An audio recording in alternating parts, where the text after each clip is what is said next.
The other big story comes from Ireland and the UK, where the British Prime Minister Theresa May has refused to back reforms in the abortion laws in Northern Ireland. Prime Minister May faces heat from her own party, the Conservatives, and opposition parties who have been mounting pressure on her to scrap the strict abortion laws in Northern Ireland after neighbouring Ireland's historic referendum. The deeply Catholic Northern Ireland is the only province of the United Kingdom which does not allow abortion, even in cases of rape or fetal abnormalities. Notably, Northern Ireland is a decentralised territory of the UK, which means the British government cannot make all the laws in the region. Health is an issue which falls under the ambit of the Northern Irish government. However, since the breakdown of a power division agreement with the Northern Irish government, British lawmakers have been taking major decisions in the region directly. However, in bringing any relaxation in abortion laws, Prime Minister May risks destabilising the British government by losing the support of the socially conservative Democratic Unionist Party, which is unlikely to back an abortion ban overnight.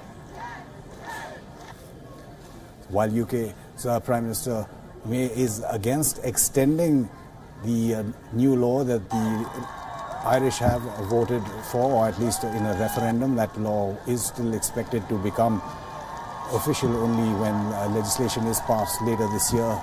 UK Prime Minister May has so far refused to extend those laws to Northern Ireland, but Northern Ireland makes its own laws, and how that will be viewed in terms of Theresa May and the Northern Ireland politics playing out is something that will be keenly watched. Aisha Sindhu now joining us from the WION newsroom. Aisha, this story has in fact raised a lot of headlines because of the face, the Indian face, the dentist who people want the law to be named after. Absolutely, Amitabh. In fact, her own parents, that is one of their hopes, that the law will be named the Savita law. She became the face and the tipping point, if you will, of the sentiment that sort of galvanized around asking for a change to the legislation, to the 8th Amendment, asking for stricter, or rather a leniency to be brought in.